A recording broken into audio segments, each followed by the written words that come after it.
Bienvenue pour cette première session de l'après-midi. Donc ma présentation elle porte sur les design systems. C'est un système auquel je crois et que j'essaie de développer petit à petit pour les projets auxquels je travaille. Donc pour me présenter rapidement, je travaille chez Equino depuis quelques années maintenant, je suis ingénieur front-end.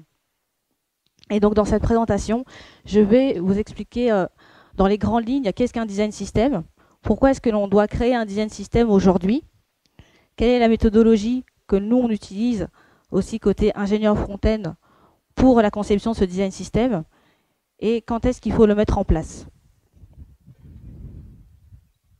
Donc un design system, quand on entend parler de ça aujourd'hui, il y a trois principes principaux qui en ressortent.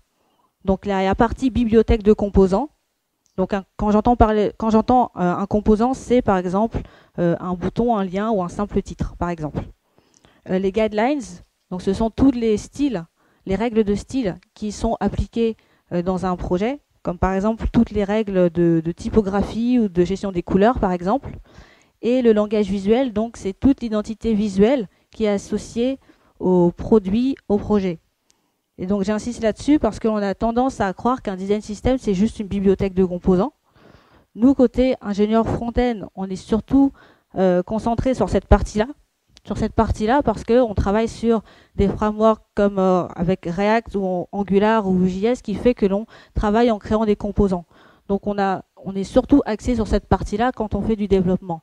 Mais il faut ne pas oublier que un design system, ça comprend aussi des parties de règles de style et de langage visuel qui sont d'abord concernés par les designers, puisque c'est eux qui derrière vont nous ramener toutes les créas qui vont nous permettre de faire nos développements par la suite.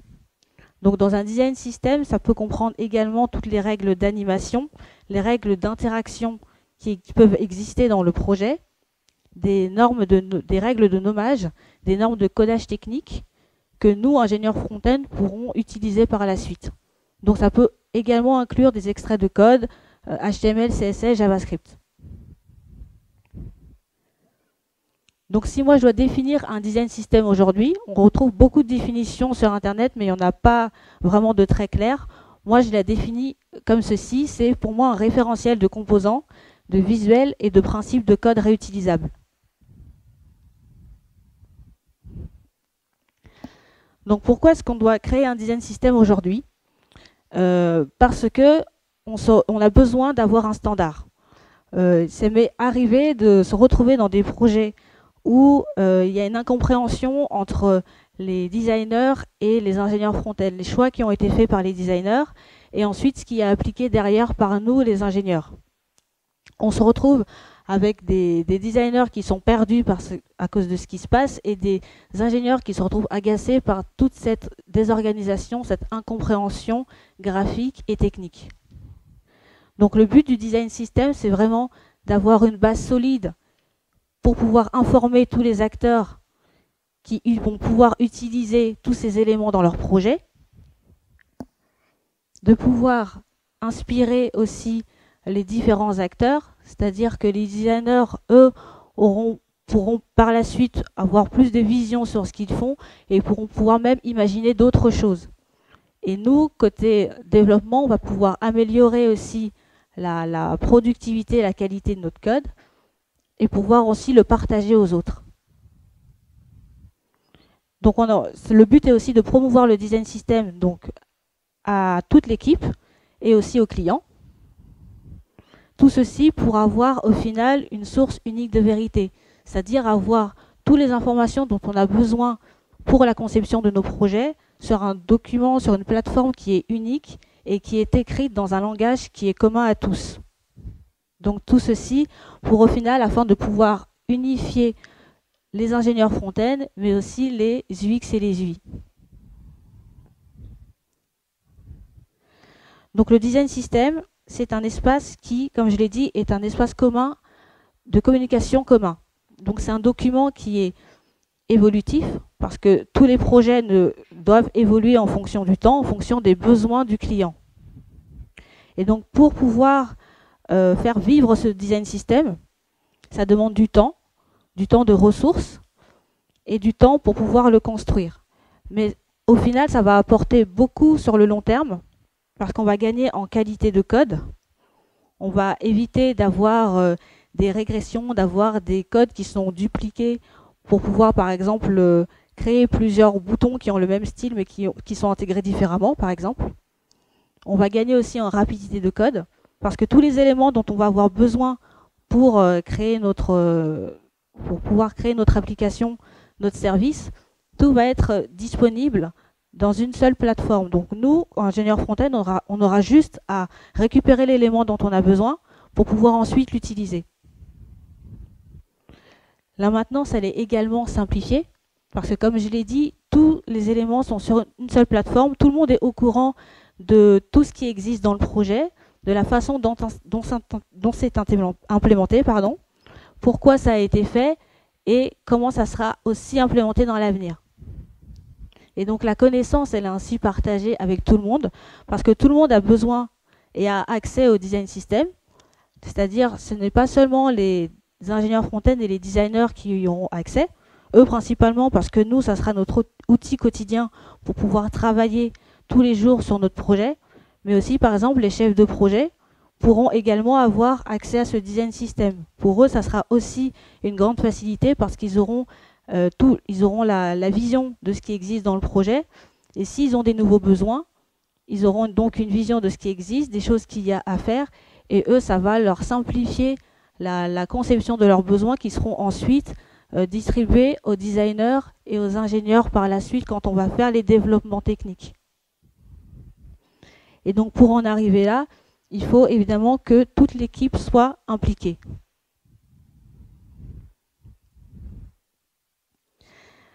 Donc pour pouvoir créer ce design system, il existe beaucoup de méthodologies. On peut créer un design system, il y en a qui créent un design system en le faisant carrément un site web from scratch.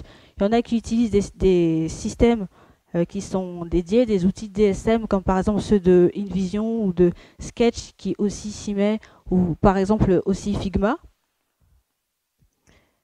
Et dans ces design systems, donc nous, côté ingénieur front, on a besoin de pouvoir créer des composants génériques. Et donc pour pouvoir créer ces composants génériques, on a aussi une méthodologie à mettre en place. Et donc nous, cette méthodologie que j'aime utiliser, c'est l'Atomic Design de Brad Frost, qui est un web designer qui a théorisé ça en 2016 maintenant. Il en a d'ailleurs fait un livre. C'est un système qui est connu, qui a beaucoup été utilisé par les développeurs aujourd'hui. Et moi, c'est cette méthodologie que j'utilise pour pouvoir créer mes composants génériques. Donc en quoi ça consiste? C'est aujourd'hui, il faut maintenant penser en composants. Avant, quand on créait nos pages web, on créait d'abord les pages et ensuite on se rendait compte qu'il y avait des composants communs qui existaient. Donc on se retrouvait à dupliquer du code, à dupliquer des éléments et c'était pas très productif. Donc maintenant, le but c'est vraiment de penser en composants, donc de créer d'ailleurs les éléments du plus petit pour en arriver au plus grand, pour enfin avoir notre page complète. Et donc l'Atomic Design, le principe c'est, ce sont 5 éléments qui sont découpés en 5 parties. Donc il y a les atomes, par exemple un simple bouton, qui est ensuite intégré dans un autre élément qui va créer la molécule. Donc par exemple un champ de recherche avec un bouton, qui va ensuite se transformer en organisme. Donc ça sera un container avec par exemple un titre, le champ de recherche et le bouton. Et ensuite cet élément-là va être transféré dans le template qui sera par la suite transformé en page. Et cette architecture-là, elle sera aussi représentée dans notre architecture CSS. C'est-à-dire que dans notre projet, on va avoir un dossier pour les composants génériques qui va être constitué donc de tous les atomes qui existent dans le projet, les molécules, les organismes. Et notre partie composants génériques, elle s'arrête ici, de l'organisme, parce qu'à partir du moment où on arrive au niveau du template, pour ensuite arriver à la page complète, ça devient une partie qui est plus spécifique au projet. Donc, dans l'architecture CSS, on va vraiment avoir ces 3 parties qui seront dans les composants génériques, qui seront existants dans le design system, et cette partie-là qui sera plus spécifique au projet, donc qui ne sera pas présent dans le design system. Et donc, si vous connaissez peut-être déjà l'Atomic Design, vous avez peut-être déjà vu aussi ce GIF qui illustre vraiment la façon dont les éléments sont imbriqués du plus petit élément jusqu'au plus grand pour en arriver à la page web.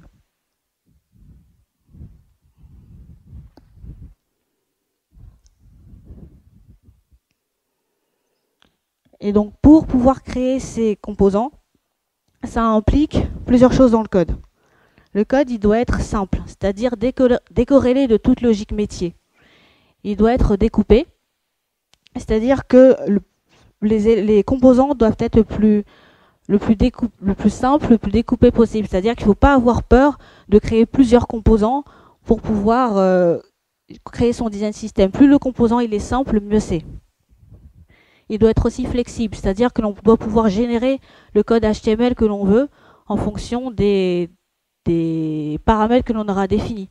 Par exemple, un bouton et un lien qui ont le même style doivent être créés dans un seul composant. On ne devrait pas avoir créé deux composants différents pour faire un seul même style. Il doit être personnalisable. Donc toutes les variantes qui existent dans le composant doivent être présentes dans celui-ci. Et il doit être testé, c'est-à-dire qu'il doit fonctionner seul. Et le composant doit aussi fonctionner lorsqu'il vit avec d'autres composants.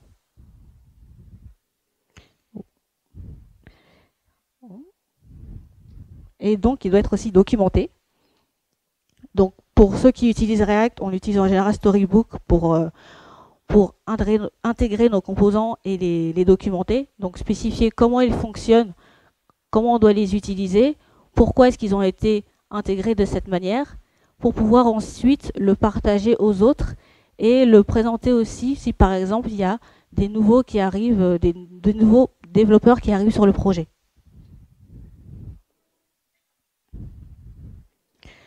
Donc si je dois répondre à la question quand est-ce qu'on peut mettre en place un design system, pour moi on doit aujourd'hui le faire dans chacun de nos projets. Ça devrait devenir un processus qui doit être intégré dans notre processus de développement. C'est-à-dire que le projet soit existant ou non, ou que le projet soit volumineux ou non, on devrait pouvoir aujourd'hui créer un design system pour que toutes les personnes, les ingénieurs et les développeurs puissent avoir toutes les informations dont on a besoin. Si on a besoin de savoir des éléments de charte graphique, on ne devrait pas avoir à chercher partout les informations. Tout doit être dans un seul endroit. Donc si le projet il existe déjà, rien n'empêche de pouvoir créer un design system. Il suffit juste de bien s'organiser, de construire le design system petit à petit, module par module, donc du plus simple au plus volumineux, pour pouvoir petit à petit créer son design system. Et si le projet existe déjà, inexistant, pardon, tant mieux. Donc dans ce cas-là, on part sur de nouvelles bases dès le début pour pouvoir avoir une plateforme qui est claire et concise.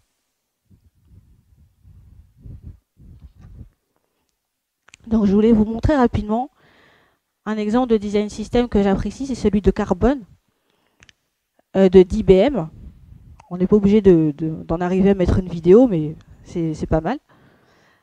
Ce que j'apprécie particulièrement, c'est qu'ils ont vraiment tout détaillé à l'intérieur. Donc dans les guidelines, vous voyez, dans le menu, il y a vraiment toutes les règles que même nous, ingénieurs front-end, on n'a pas forcément la vision au premier abord. Donc les règles d'accessibilité, tout ce qui est typographie, des icônes, etc.